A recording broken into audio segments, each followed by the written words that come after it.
I don't usually start with the new customer acquisition because that part's the most expensive. Like all our ideas there, we kind of put on the back burner. Instead, we focus on how are we going to increase frequency, retention, and AOV. Because those you're talking, it's like lower cost to do. And then you turn to the expensive thing, which is customer acquisition. But you've already built like a better net, right? Before you go and spend money on.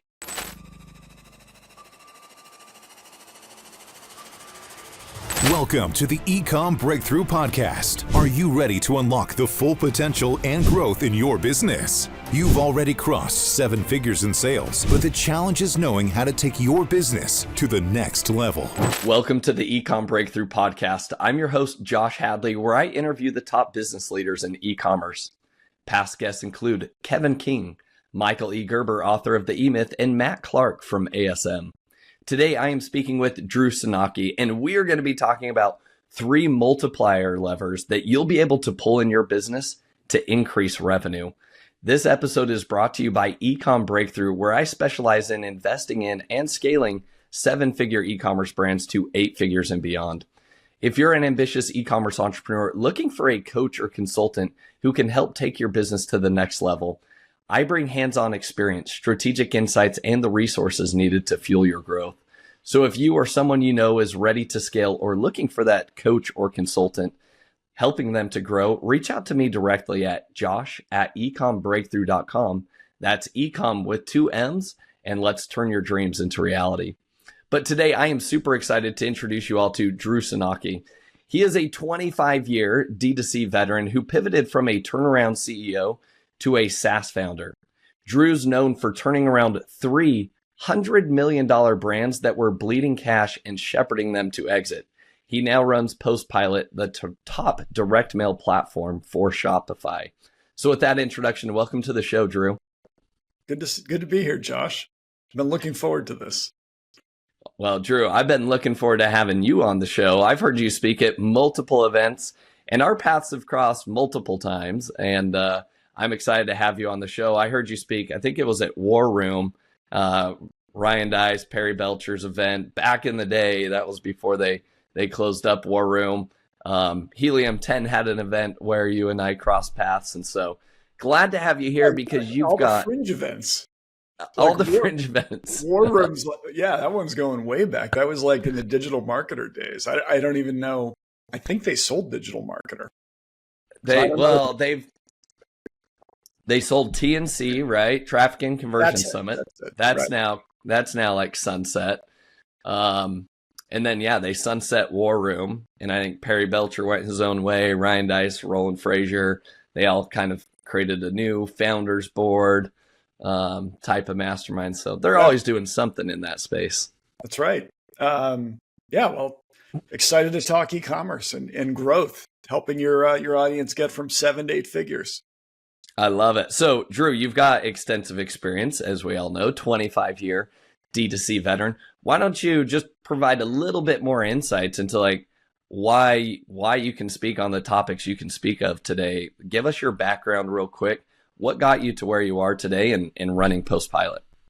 Yeah, I think it's just time in the industry, right? I mean, I started my first store in 99, built it myself. There was no Shopify back then.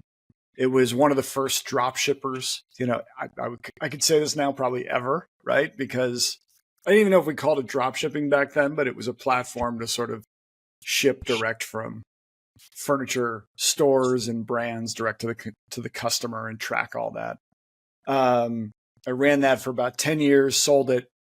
That's when I got married and had kids.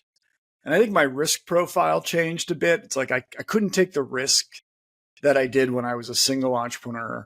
So I discovered this world of private equity, like these big funds that buy and sell businesses. And some of those businesses are digital and e-commerce. And I became what's called an operating partner with a couple funds where I would help them figure out, hey, is this a good deal or what to buy?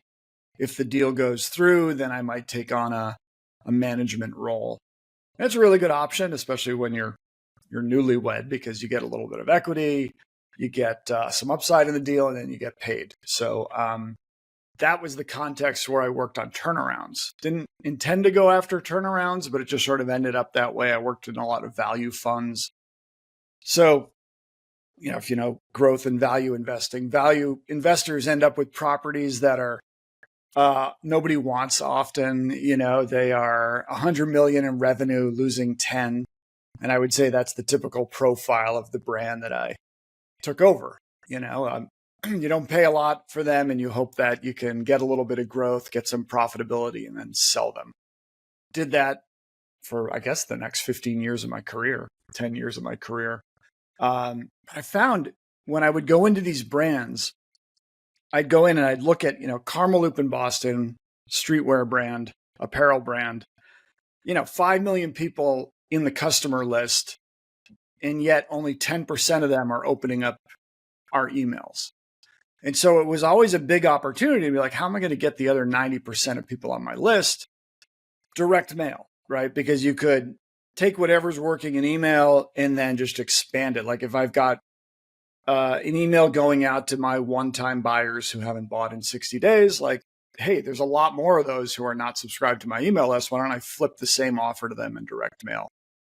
There was never really a nice, elegant, Klaviyo for postcards platform out there. So I bought a little piece of tech, which is now Postpilot, spent about a year on it with my co-founder, Mike, launched it as Postpilot. And then after we were running another business at the time, we sold that. And then we both went on board as co-CEOs to run Postpilot. That was probably in 22. And Postpilot has gone from sort of like that retention use case where you've got the customer data, you just want to get it to a broader audience, but we've then added on retargeting, and now you can do prospecting in it, which is really cool and very similar to Meta. So I've been running that since 22. I love that. I think you've got a wealth of knowledge to share with us all. I'm interested. Let's double tap real quick into the conversation on, you were working in the private equity space, basically doing turnarounds for some of these brands that they'd crossed 9 figures, yet they're losing $10 million or whatever it is on an annual basis. So, and you were successful in turning them around at least to another exit. So, Drew, why don't you walk us through, like, what are some of the lessons that you learned there? What were the failings of those 9-figure brands that were causing them to be unprofitable? And then what were the actions that you took to be able to right that ship? And then maybe some of those things are tangible to even 7-figure, 8-figure entrepreneurs as well. Yeah, I would say on the revenue side, they've had something going on the revenue side and something going on the cost side. The cost side is almost like the easier side because unsurprisingly, they're all bleeding cash. You go into these Karmaloop, Auto Anything, another one I looked at, and became CEO of, like, they're running, the website's hosted on a server rack in the office, not in the cloud. It's, 20-person engineering teams to run an e-commerce business when we're all on Shopify now, and you don't need that. So it almost like the cost side is easier to get your head around because it's like, we got to just get this business to off-the-shelf platforms as fast as we can, a standard off-the-shelf stack, Klaviyo, Shopify, and that allows us to take a lot of costs out of the business, right? People costs, software costs, consulting costs, all that stuff. That often is right then enough to get them profitable. But that's typically the first 90 days of running the business. The revenue side's a little bit of a harder nut to crack. In that one, I think all these businesses in general are plagued by one thing, and it's they treat all customers the same. And how, you see that when you log into Klaviyo and you're like, oh my God, you're sending the same 20% off offer to, 2 million people every day off everything on the site. Like they become addicted to discounting. They are sending the same offer to every customer every day, whether they're a new customer, old customer, great customer, bad customer. And what they're doing is, like, you're sort of just training everybody to buy on discount. It's like a race to the bottom. Your margins get terrible. customers aren't going to buy unless there's a big fat discount there. So I think the revenue side, there's a lot of work on really turning over your whole customer list and trying to get better customers in there, not discounting as much. And I write a lot about like whales and minnows. And the general idea is like any business has great customers, that come in, they pay full price, they buy a lot, throughout the year. And then on the other end is, worse customers. We call them minnows, right? They come in, they might return something, they might buy once and return it, And so you see like whales and minnows behave very, very, very differently. They buy different things. You acquire them differently. But a key insight is often that the cost of acquisition of a whale is often the same as the cost of acquisition of a minnow. Bonobos had this famous data case that they published probably like 15 years ago. And it showed they had whales and the customers came in and they bought $15,000 and they started on men's suits. And then they bought like 10 times throughout the year and they spent $15K. On the other side were the minnows, guys who came in, they bought swimsuits. They bought them once and they never came back. It was like a $35 purchase. They realized the cost of acquisition was the same. So if you want to double the business, like where are you going to put your next marginal dollar? You're going to put it on acquiring more whales if you can. They figured out the whales came to different landing pages on the site through different Facebook or Meta campaigns, right? They're obviously looking more at like suits than at swimsuits. So really they were able to like refocus their marketing and go after the whale customer. And by spending the same amount of money, just sort of catapult their growth. So I think that's a bit of what you have to do on the revenue side. Yeah, I think that's easier said than done, right, Oh, yeah, Drew? I mean, 100%. Yeah, how do you identify those whales? I mean, obviously you're looking into the data, but how do you get granular enough to know this is where they're coming in at? This is exactly what they're purchasing. Because I think most people are just looking at like, hey, was I profitable today? Right. And I think that maybe that's a missing piece in a lot of people's playbook is data intelligence, right? And business intelligence through data analytics. And I think a lot of 7-figure brands don't have that person that's like a data analyst, right? So, Right. Drew, how would you approach that? I mean, you're right. It does get complicated. And I don't want everybody to like tune out from your podcast, but there's this way of profiling your customer that goes back probably, 80 years to like the 1950s when the first catalogs came out. It's called the RFM, recency, frequency, and monetary spend. And really those are 3 metrics you have on every customer. Recency is like how recently has the customer purchased from you? And it's in days. So if it's like an R0, that means the person purchased today. If it's an R365, they most recently purchased from you a year ago, right? Frequency is the number of times the customer purchased from you, 1 to whatever. And then M is the total spend. This guy spent $50. This woman spent $5,000. And so, I mean, in the old days, Sears catalog, wherever the first catalog was, they would have like a file cabinet with all the customers and like have those RFM scores on each one. But you find that you can use the RFM scores to do all sorts of things. And really like you can drop M because R and F tend to predict M. But if we just talk about RF scores for your customers, you'll find that the ones that are the most recent and have the highest frequency are going to be your best customers. But they're also, that's true historically. Obviously, this guy bought from me yesterday and she bought from me 20 times is going to be a lot more valuable than a customer who bought from me 2 years ago and bought once. So they're useful historically, but they're also predictive. And that's where it becomes kind of interesting. It's the customer who bought 20 times from me and bought yesterday is more likely to buy from me again than the customer who bought, 5 years ago and bought once, right? It makes intuitive sense, but if you lay out all your customers and you score them, and you can do it in Shopify now with like, you can sort by recency, frequency. you're really going to look at like, okay, these customers are going to have the highest lifetime value going forward. These are my whales. Let's treat them differently. Let's have a VIP campaign. Let's go out to them and call them and find out what else they want on the site. Like you start just building your business around that like high future lifetime value cohort. And I think that's a bit of how you get there.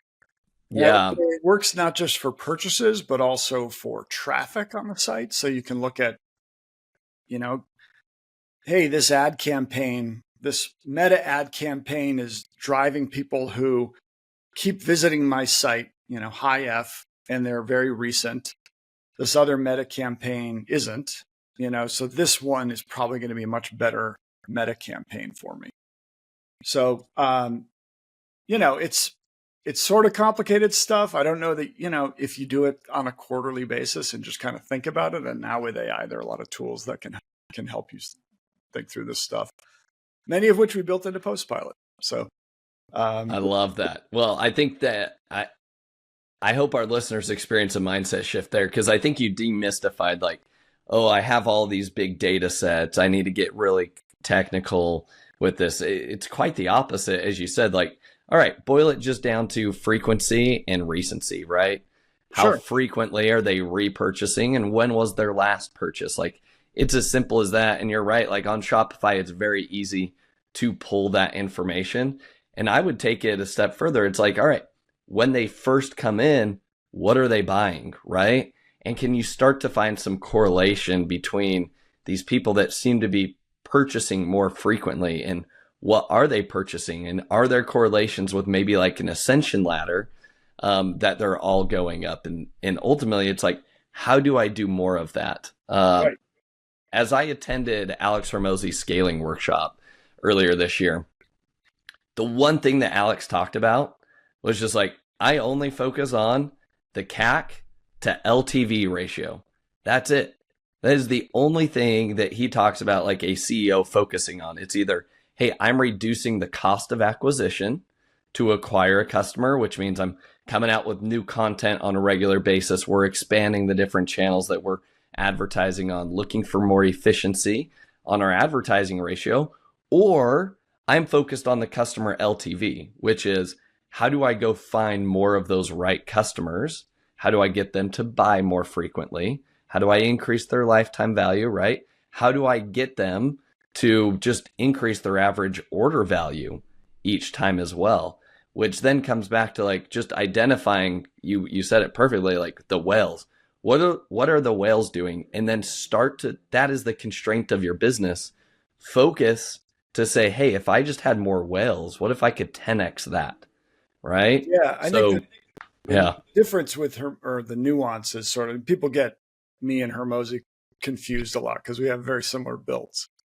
But the difference, yeah, the hair, everything, right? Yeah, or the body. But the difference I think is like, you got to realize if you got to segment your customers, and then I would look at CAC to LTV in each segment. Like I wouldn't blend it together and just look at all my customers, right? I'd at least sort my customers by total spend with me, break them into quartiles, and then do CAC to LTV for each. And you're really going to see the difference then. And then it's the same thing as whales and minnows. Like you're going to realize that the top quartile just has an amazing CAC to LTV. And the bottom quartile, it's not even profitable for you. Yeah, I love that. I love that you said like you break it down by each of those different like quartiles or segments or audiences of customers that you have, right? Right. What is your individual CAC to LTV ratio for each of those? And then it's going back to like re-engineer whatever the highest one is, right?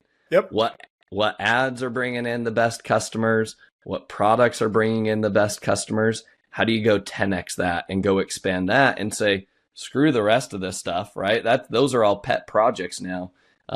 If it's other products, like in the Bonobos example, right? The swimsuits. It's like, well, we're killing all the swimsuit ad campaigns today, if that's the case, right? Like, let's focus on the suits. So I love that. Very basic, Drew, but I would argue most people probably overlook this. I know for me, it's easy to get caught up in just running a business day to day and you overlook these simple things where like the meat is sitting right in front of you, but you're just not taking a peek under the hood to find it.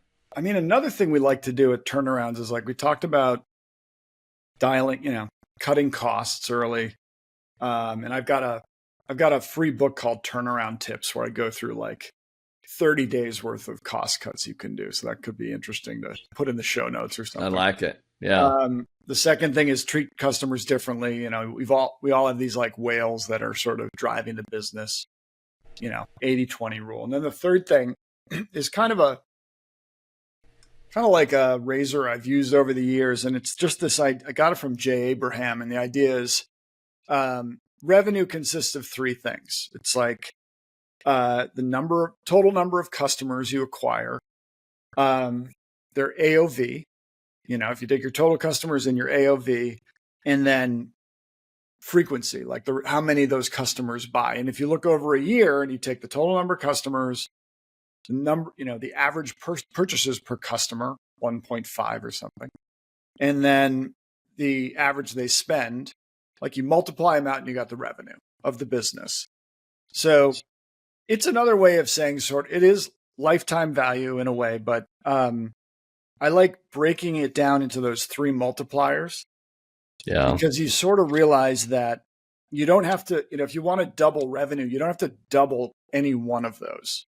It's the results multiply. Like, it would be a lot to double the total number of customers you acquire in a quarter or double your AOV. Well, you don't have to. If you increase each of those just like 20%, and then you multiply it out, you'll see that you've doubled the business. And it's like, okay, could I get 20% better? Probably. And so one exercise we always do in marketing early on at these turnarounds is like you go in, you get everybody in the team and you put like a zillion ideas on the board and in a spreadsheet. And then you put them in one of those three buckets. And then we rate them based on ease of implementation and expected impact. And we typically come up with like a core group of 6 or 7 that we're going to attack that quarter. And I find that that's just a really good way to kind of get my head around operationally how to grow a business. The second thing I'd say is I don't usually start with the new customer acquisition because that part's the most expensive. Like all our ideas there, we kind of put on the back burner. Instead, we focus on how are we going to increase frequency, retention, and AOV. Because those it's like lower cost to do. You're talking about optimizing the existing site. These are things like your upsells, your cross-sells, your post-purchase upsells, doing like a second purchase campaign in email or direct mail to bring people back, increasing prices. Like you do all that stuff. And then you turn to the expensive thing, which is customer acquisition. But you've already built like a better net, right?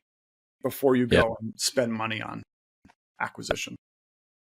I love that. And Drew, one thing I think that you touched on that I think is important that we don't overlook, but it's being able to prioritize the unlimited possibilities that you have in order to impact marketing. And ultimately, like that's what strategy is, right? When we talk about business strategy, it's not like, oh, I've got a wicked smart strategy that's better than yours.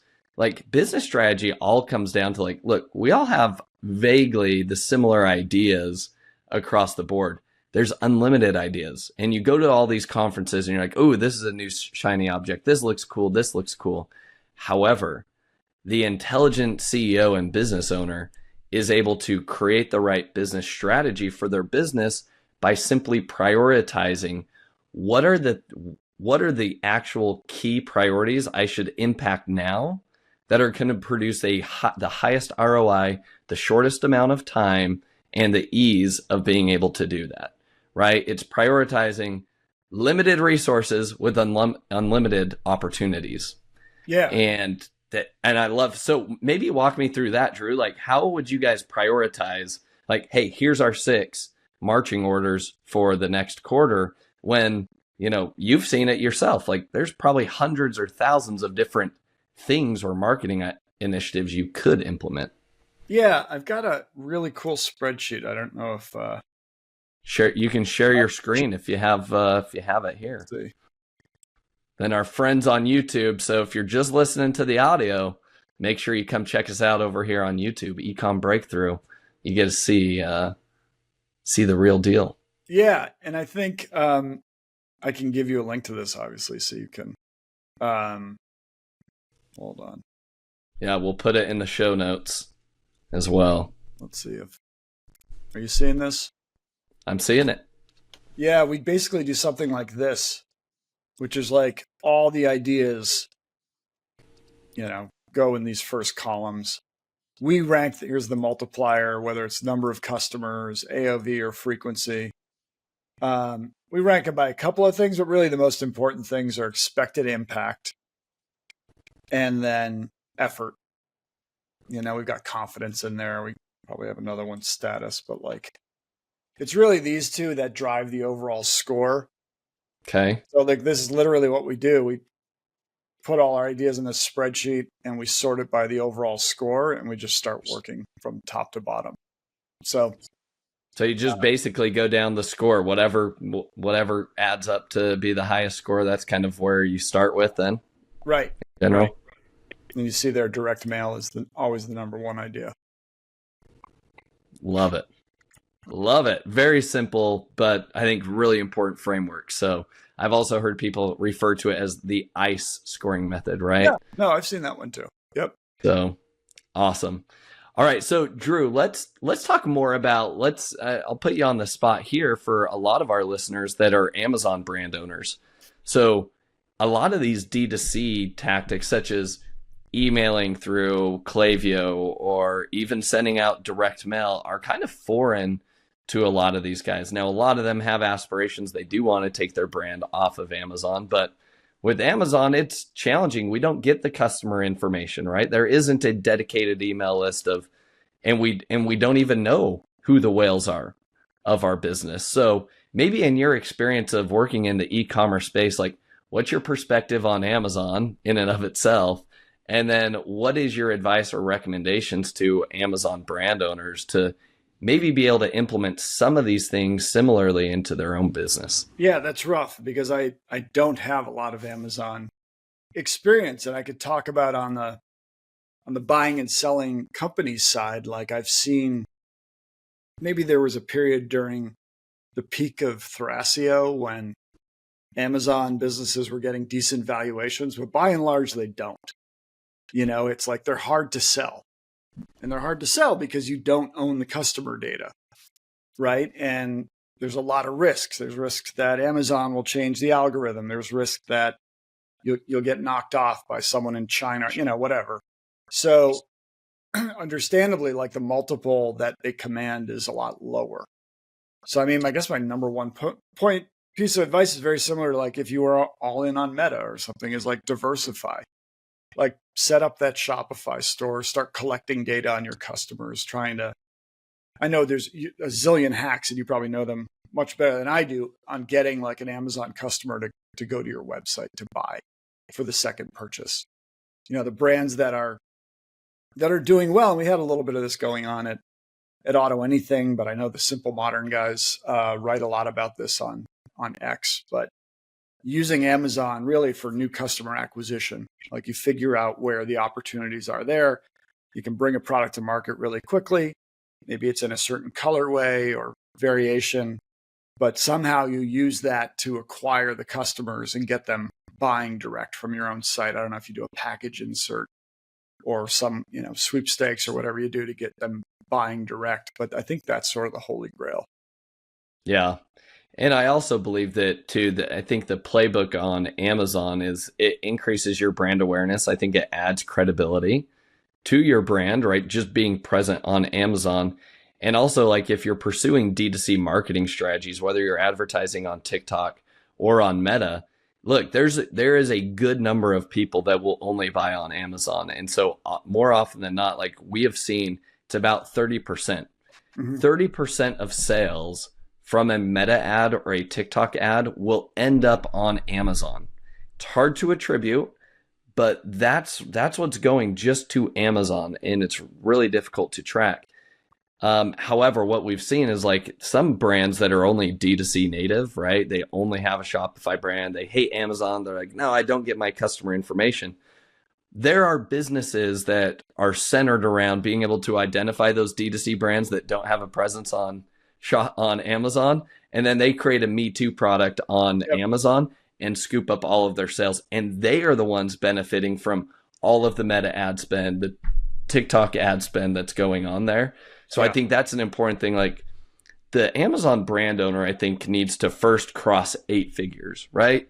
Get your brand doing well enough to where, all right, at 8 figures, you can now begin the game of diversification. At least that's my perspective, is keep doing what works till you cross that 8-figure range. Then know that the playbook in order to scale to like a 9-figure brand and really create true diversification for yourself happens when you start going off of Amazon, right? And you have a meta play that goes to Shopify.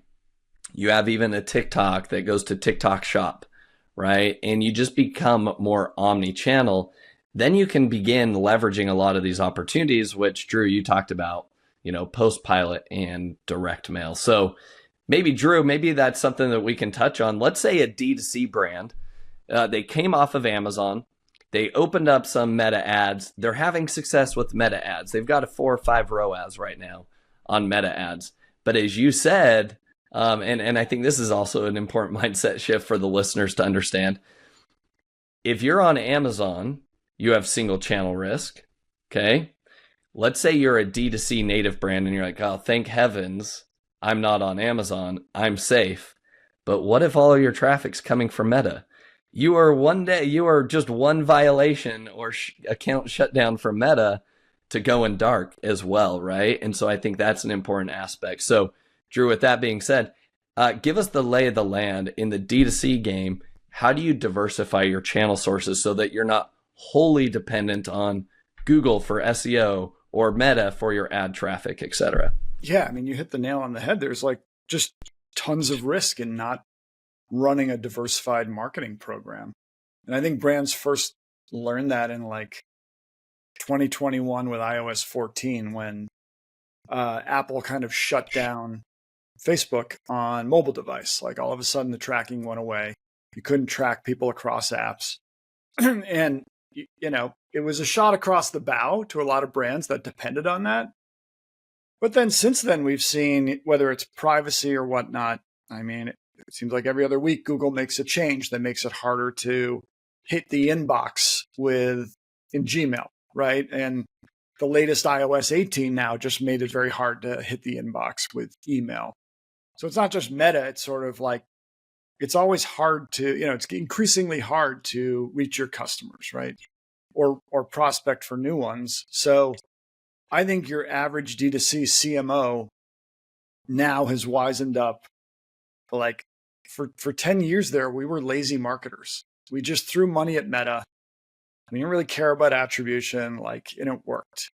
But the two things that have happened is like, it's a dynamic ad platform. It's become more expensive. So you can no longer just buy clicks for pennies. And then the other thing is it's like, you're at the whims of the platform. The rules change, you got an iOS update or something, and all of a sudden your traffic goes to zero. So yeah, your average CMO now needs to diversify. I think that's one of the biggest selling points of direct mail. It's not the hype. It's not like we can beat your Meta ROAS any day of the week. Like, I mean, it might happen on a campaign or two. To me, that's not the main value prop. It's that you could launch a campaign it's going to be like one of your top 3 acquisition channels, but the cost won't change, right? Because the price of postage doesn't go up or down daily like Meta's cost. It's not dynamic. So whatever you pay, if you get a 3x ROAS today in whenever this podcast launches, May, it's roughly going to be the same during Black Friday, right? Like you can't say the same thing about Meta. Like when every one of your competitors enters the ad market on Black Friday and you get bid out. So I think it's CMOs and really CFOs love the channel because once you get it cranking, it's just going to deliver the same performance week in, week out. And in fact, so we set up our acquisition on Postpilot to be very similar to Meta. It's like you set a target ROAS, you can set a budget, and it's like as long as you're hitting that ROAS, you can increase the budget if you want, or you can just hold it steady, you can cap it, but it's like it's rolling, right? So think of it as a Meta campaign. So that's why I see a lot of brands kind of diversifying off Meta. They don't want to be screwed like they were a few years ago when iOS happened and when iOS 14 happened. And so I think it's that. It's also like you bring up the case of like, if I'm getting 4x ROAS on a Meta campaign, well, naturally you'd put another dollar in that campaign, but you can't do that forever. Like there is the law of diminishing returns. Eventually you're going to acquire all the cheap customers and that 4 is going to drop to a 3, right? To a 2. So we also see a lot of brands come over when that happens. So it's not just when they're frustrated with the platform or the performance this week is very different from what it was last week. It's we've tapped it out. Like we've acquired all the customers at 4. We need to go find customers at 4x ROAS somewhere else, and so direct mail could fill that gap. Yeah, makes a ton of sense. So, Drew, are there any maybe tell us from your experience and the number of brands that you work with, what are some of the best marketing tactics that you've seen and levers? Let's say you acquire another brand today. What are some of the first things that you're implementing into that to boost revenue for a business? Yeah, I mean, number one, the lowest hanging fruit is always going to be on retention. It's that thing when you open up a brand's Klaviyo and you see, wow, they've got 1 million households in their customer list, and only 10% are subscribed or opening my emails. Well, there's 900,000 then who are not.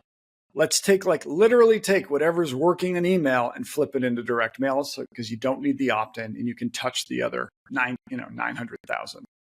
So that could be your automated flows, your abandoned carts, your second purchase campaigns, your win backs. Just clone the creative, clone the offer, put it into direct mail, automate it with a platform like Postpilot, or you can even do it within Klaviyo. And it's going to work. It's going to ROI. I would say retention campaigns, unsurprisingly, are highest ROI campaigns. I mean, you're talking north of 10 times ROAS, right? Wow. On an incremental basis. And then I think you just work your way up the funnel. Okay, if you've nailed retention, the next thing could be retargeting, right? Everybody's got a Meta retargeting pixel on your site. You could put a Postpilot retargeting pixel. What that does is correlate 40% of your cold traffic to a physical address, and you can send a card, or you could send a catalog. And so think of that as really high intent prospecting. You could set rules I only want to do it if the person's been on this page, for 2 minutes and they visited 5 pages of mine. That's a high intent visitor who has not dropped an email address, but I can now send them a postcard with an offer. That works really well. I mean, probably more 3 to 5 times ROAS. And then the holy grail, I think, that everybody wants is prospecting, where we generate, just like Meta, we could do a lookalike off your customer data, come up with a very similar audience that should convert for your product, and drop a cold prospecting campaign or a catalog. And that's going to have of everything in direct mail, that ROAS will be the lowest because it's cold prospecting, but you're hoping for incrementality there, maybe a 3 times ROAS. And that's on cold traffic. So it's really pretty good. ROAS. Yeah. So, I mean, we've got brands like Hexclad, they do, 500 million a year. They're getting consistently a 4x ROAS on prospecting. I mean, they've got a great brand too, but it can be done. So that's kind of how I'd approach it. Love it. I think the most important thing is being able to see it's going to require multiple touches to a customer, right? And it's increasing that brand awareness. And I think that for anybody that's looking to scale their business from a 7-figure brand and you think that you have the potential to get to a 9-figure brand, what it's going to take is just distribution, period, right? It's be present on Amazon. It's be present in the D2C world. It's even being present in retail stores, right? Because like all of these start to like create this flywheel. And then as you look at, being able to do postcard, mailers, or running Meta ads, or running TikTok ads, or even running Amazon ads, and Amazon ads now allow you to go drive traffic to your own D2C website, right? Like that world is only going to continue to evolve. And so I think the importance is this, like be seen everywhere you possibly can, because you never know where that customer, like what's going to be the trigger point that ends up having that customer purchase. And it's being able to then, I think, Drew, right? Like you take everything and you create a blended ROAS, right? It's like, all right, let's take all of our marketing dollars, because yes, our prospecting might not have a super high ROAS, but actually that's where a lot of people are at least coming in. There's not a direct conversion on the outset, but guess what? They scanned the QR code, they came to our website, but then it took them a couple other like touches. It was through from some follow-up Klaviyo email 20 days down the road, or it was another Meta ad that was actually a retargeting ad because they looked at purchasing this product. It was an abandoned cart message, and they ended up coming through that way. I think that that's the way people need to approach this, especially as they get into these different marketing channels, is like you need to start like doing blended marketing metrics. Would you agree with that? Yeah. No, I think it's there's this guy out of Australia, Byron Sharp, who wrote a book called How Brands Grow. And he argues for the same thing. He's like, you have to be wherever the customer is, wherever she's making her purchase decision. If it's on Amazon, you got to be on Amazon. If it's like in the grocery store, you got to be there. And the biggest brands in each category are the ones that have the most, he calls it brand salience. They're just everywhere. Obviously it's expensive to get there. So I think you do want to keep an eye on efficiency. I talk a lot about marketing efficiency too, just measuring your total spend on marketing, inclusive of the ads, your head count, whatever that goes into marketing, and then the total net new revenue over like the trailing 12 months. And that's just a good metric to kind of keep an eye on. You want to make that efficient. I feel like we got away from it in D2C for a number of years because the valuations were so high. Brands really didn't feel like they had to run profitably. It was all about getting venture funding and having a big exit, but those days are kind of over. Like there's not venture funding anymore. The exit world has changed. You're going to get valued based on a multiple of your profitability, your EBITDA. So all that means that your marketing has to be super efficient. Yep. Love that. Now, Drew, just to wrap things up, are there quick hitting ideas that you can give us in terms of saving some costs? You had the 30 days of cost cuts to make, but as we wrap things up, maybe share with us some of those things that existing brand owners can maybe consider, like, hey, are you losing profitability here? Yeah. I mean, this was I just started doing this out of nowhere on LinkedIn. Like, I'm just going to do a cost cutting tip a day. And it got so popular that we put it together in an ebook. I think it's at like postpilot.com/turnaround or something like. I'll get you the link. But, it's a good recap. And a lot of that stuff is based on my time in private equity. A lot of it's based on this book, Double Your Profits in 30 Days by this guy, Bob Pfeiffer, who's like an HBS professor. But it's, renegotiate every contract you have. Like it should take an hour and a CFO should be on top of that. Move to off-the-shelf platforms, cut any IT projects that are longer than 6 weeks. It's just like the difference between strategic costs and non-strategic costs at a business. Strategic costs are the ones that ultimately are going to lead to revenue, things, that you do really well that lead to revenue, and non-strategic cost might be something like bookkeeping that you don't need to, and so as a leader, you should be willing to pay up and pay top of market for the strategic costs and really like reduce your cost on the non-strategic things. So I mean, those are a couple, but I think there's like 30 or 40 in this ebook. So yeah, I would encourage you to check it out. Love it. Love those ideas. And it also sounds like you're the person to follow there on LinkedIn, always posting some valuable That's where I put most of my stuff. Yeah. Love it. Drew, love this conversation. As we wrap things up today, I'd love to leave the audience with 3 actionable takeaways from every episode. So here are the 3 actionable takeaways that I noted. Number 1, if you're an Amazon brand owner, right, and you're Amazon only right now, I think my encouragement to you is to continue doubling down on your business until you get to that 8-figure mark. When you get to that 8-figure mark, then I want you to begin that diversification process. And I say that because that was one of the biggest mistakes that I made, was trying to diversify myself too early when I was worried about some Amazon account suspension, and that never really was going to come to fruition because I wasn't doing anything against their terms of service. So double down on what's currently working. I know what Drew and I talked about, there's some fun, sexy things in here to be oh, it'd be fun to get into this D2C game.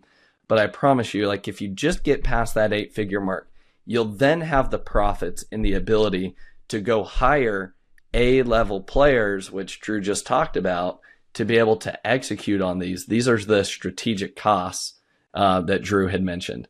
So that's action item number 1. Action item number 2 is being able to reinvest in yourself and your brand. So looking at your overall marketing costs as a whole and being able to say, hey, this may not have a super high ROAS out the door, but looking at it, you called it the marketing efficiency ratio, right? People refer to it as MER. So look across the board. If you have D2C and Amazon and TikTok and you're in multiple channels, begin optimizing for that marketing efficiency ratio. So that MER. And then my third and final action item is, what can you do to cut costs? I think that profitability, and Drew, you touched on this, so many people have been chasing the revenue metrics. And my favorite phrase is, revenue is vanity and profit is sanity. So if you focus on bringing in the profits to the business, that's going to allow you to grow. It's going to afford you the opportunity to hire really smart people. It will also afford you the opportunity to continue launching new products that will beget further growth in your business. As a CEO, you should be constantly focused on the growth levers that you can pull in your business. And that all comes from the profitability that you're generating in the business. So those are my 3 actionable takeaways for listeners. Drew, anything else that you feel like I missed that we need to give as an action item here? I think you got to try direct mail when you're ready. Try direct mail. It'll work wonders. Yes, very good point. The untapped channel, the big untapped channel out there is direct mail. And I think when you're ready, shoot me an email and we'll get you hooked up. So Drew, on that note, when do you think people are ready for direct mail? How early is too early? If I were just starting a new store from scratch, or if I'm only on Amazon, I probably wouldn't bother. I'd say rule of thumb is probably 3 million, 5 million in revenue and up. That's when we see it start to work. Higher AOVs work better. Home goods, apparel, these kind of categories, CPG, all do really well. Is there a particular AOV? What's your kind of lowest AOV threshold you would be targeting? I mean, I like to see over 100. If you were selling a $20 product, I probably wouldn't lean in on direct mail, or I'd bundle it together and do some things to get the AOV up. Okay. Great insights. Love that conversation, Drew. All right. My final 3 questions for you here. Number 1, what's been the most influential book that you've read and why? You mentioned one of them earlier that I had written down, the E-Myth, which I think was just so important for me. I was at a period of my life when I read that where I was in the business and I needed to work on the business. So that book was awesome. Perry Marshall's 80-20 is really an epic book. It talks about the 80-20 rule for an entire book, but I mean, that's informed a lot of my thinking around whales and minnows and treating customers differently. So any marketer, I think, would do well to read 80-20. Love that. Great book recommendations. All right, second question for you, Drew. What's your favorite AI tool or ChatGPT prompt that you've been using? I switched my default search on Chrome to Perplexity. So Perplexity is like the promise is that it's current, it's AI, but current, right? Like searches the web. You can ask it some chat-like questions that you'd ask GPT or Claude or something, but it's changed my life. Like you just get exactly the results you want.